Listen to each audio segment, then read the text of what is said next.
Ladies and gentlemen, yes, he is here. T.J. Lang. How's it going, buddy? 4-1. How are you? What's up? It's been a fun ride so far. Fun month so far. Yes, absolutely. Fun 2 months, I guess. We're in October. Uh-huh. Yeah, it's been a fun 5 weeks. Yeah, they're playing some really good football. You know? Yeah, that's it's a sign of a good team. When other teams make mistakes, Take advantage. Take advantage and make them pay. I mean, turnovers were the difference yesterday. Yeah. Right? I mean, I didn't think didn't really come out of there feeling like there was anything great on either side of the ball. But they took care of business, and it was good to see some guys on offense step up. I think Josh Reynolds is, man. We keep talking about the wide receiver spot. He's really stepping up and getting his feet plays down on that touchdown is a lot harder than it looks. Oh, you can tell they've probably, him and Goff have probably practiced that 1,000 times. Right. But that was a good performance, and that was exactly what they were supposed to do. Take care of bad teams. Don't let bad teams hang around. Go out there and keep throwing punches, and just a fun football team to watch, man. Yeah. Like they just, in the depth, right? I mean, I know, hey, Amon-Ra, Gibbs wasn't the end of the world. No. But last year, without those guys, it probably is, right? Branch too. Yeah, Branch too. I mean, you got guys that step up. You got guys that are just playing so much, but not even the new guys, the rookies and the free agents, but other guys on this roster are getting better. Will Harris. I mean, Will Harris had himself a game. He's had himself a really good season so far. Yeah. And you got to feel for, Mosley, man. He finally gets back and a few plays. How bad do you think that one's going to be? Coach didn't sound thrilled when I asked him about it after the game. Yeah. And it was kind of weird because it was away from the play. Yeah. So, I mean, I don't want to speculate. Right. I just, trying to read between the lines and listening to the coach talk, I'm not too optimistic about it, which sucks. And you saw some of the players' reaction, too, when they were walking up to him. They didn't look very optimistic either. But, hopefully it's okay. I mean, that's what Mondays are for. You go get everything checked out. And same thing happened with C.J. Gardner-Johnson back in training camp, right? Everybody was saying, "Oh my, his knee buckled up," and then he get some tests a couple days. Okay, just a scare, right? Yeah. I mean, that's still in play for him as well. Yeah, and you mentioned this is what good teams do. They take advantage of mistakes, and they start fast as well. And Carolina comes out, they get a couple of first downs, but they make a stop, and then within 3 plays, boom, the Lions are in the end zone, and then it's an interception, and they respond with a touchdown. Later on, there's a fumble. They respond with a touchdown. Like it's making other teams pay for the mistakes. For how long have we sat here, and Stoney, I know for you a lot longer, and talked about the fact that the Lions are always the one that they make that critical mistake, and then the other team goes down and makes the Lions pay. And they make a pedestrian quarterback, whether it's a rookie or not, look good. I mean, even against Carolina, historically, Chris Wenke, right? With a Walker a few years PJ ago. Walker, yeah. I mean, come on. I mean, it happens all the time. Yeah. I don't know. I mean, I'm kind of out of that mindset, to be honest with you. Like, people still talk about it, and you can't help because it's been so long, right? That's just what everybody was used to. But 12-3 in their last 15 games. I mean, you don't do that by accident. No, you know what I mean. And 4-1 this year. I mean, you don't do that by accident. You might win 1 or 2 lucky games in the NFL, but you don't win this way if you're not a good team. And I just thought yesterday was it was just a hum ho, go to work, let's take care of business and get out of here with a win. And that's what it looked like. And I know defensively, I mean, Carolina put together a couple good drives. Yeah.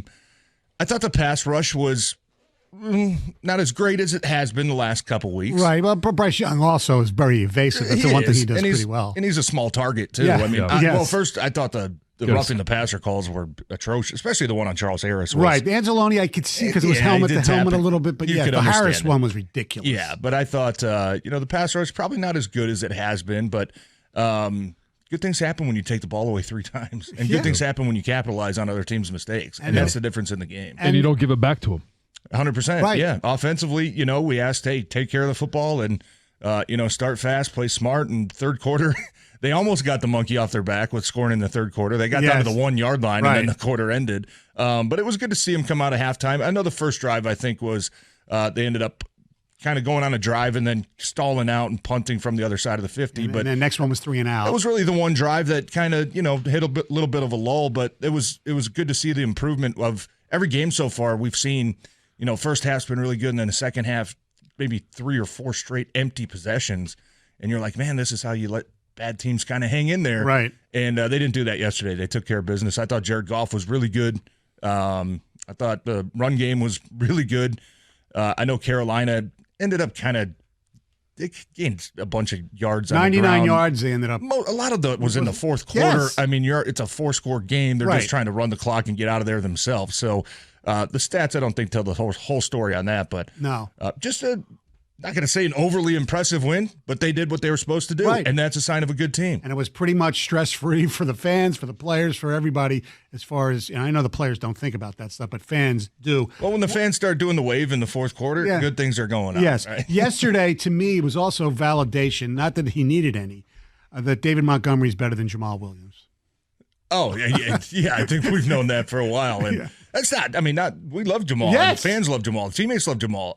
Jamal was just a different style of guy. Right. I mean, if there's 5 yards there, Jamal's getting you 5 yards. Montgomery's the guy that can do both. He's going to get you 3-4, 3-4, and then bam, he's going to hit a couple big ones. Yesterday was kind of the opposite. He hit the big one to start the game. Mm-hmm. But yeah, he's a totally different player. He makes guys miss. He's physical.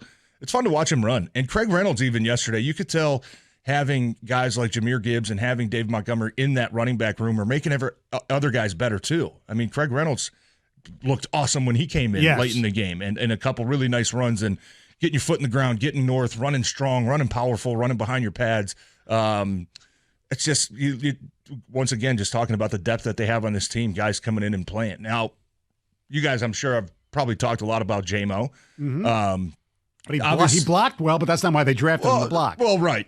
But you know what? And even we're going to talk about the drop. I mean, that's a play you got to make, right? Yes. If you want to be a big-time player, you got to make the simple plays, right? First of all. So I'm sure he's going to be hard on himself for that. I'm sure the coaches are going to try to correct it. But, even asking Dan after the game, about J-Mo, he said, look, I just wanted to see this kid get his legs back under him. I wanted to see, he's been out for so long. I wanted to see him come out here. I want to see him compete a little bit. And I thought he did.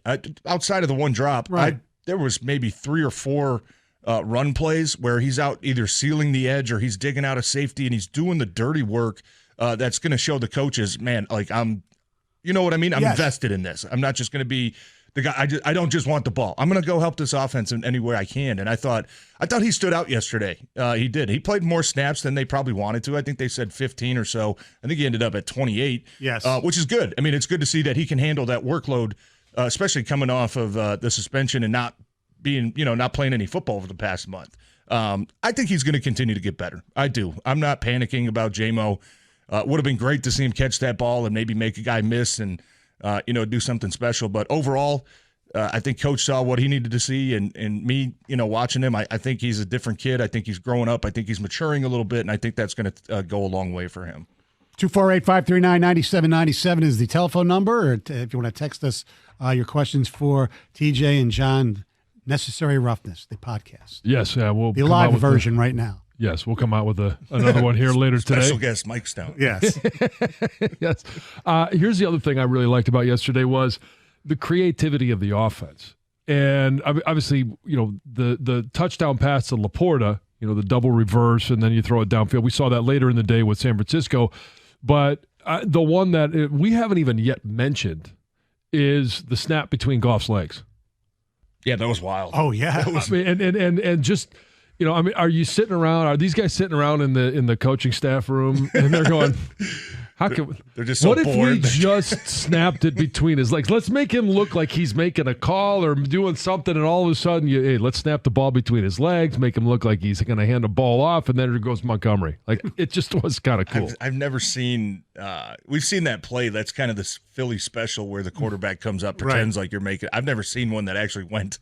Between his legs. That's a little risky. I think they're probably just having so much fun. Like, how can we think of new ways to, get a first down? I mean, and that's I don't know. I mean, that's always cool. Just I didn't even realize it's still it a game live. and these guys got to have. I didn't realize it either. I didn't realize it live. I didn't realize it until somebody posted it to social media later in the day. I was like, oh my god! Like I thought Jared Goff was over the left tackle. I didn't know what between his legs. But yeah, the creativity. I mean, and the timing.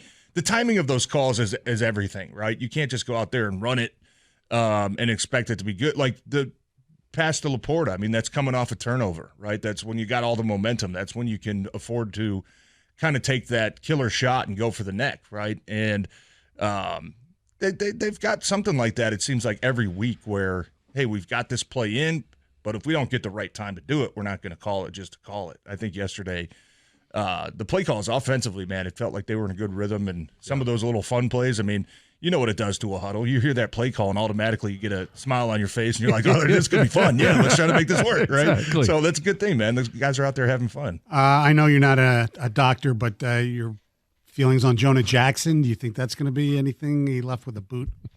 I know you're not a doctor. Why do you find that so funny? Well, you don't think I'm a doctor, Stoney? What, are you calling me stupid? No, not at all. I'm not a doctor either, but the point was, because when we asked about Mosley, I didn't. That's the first I've heard of Jonah.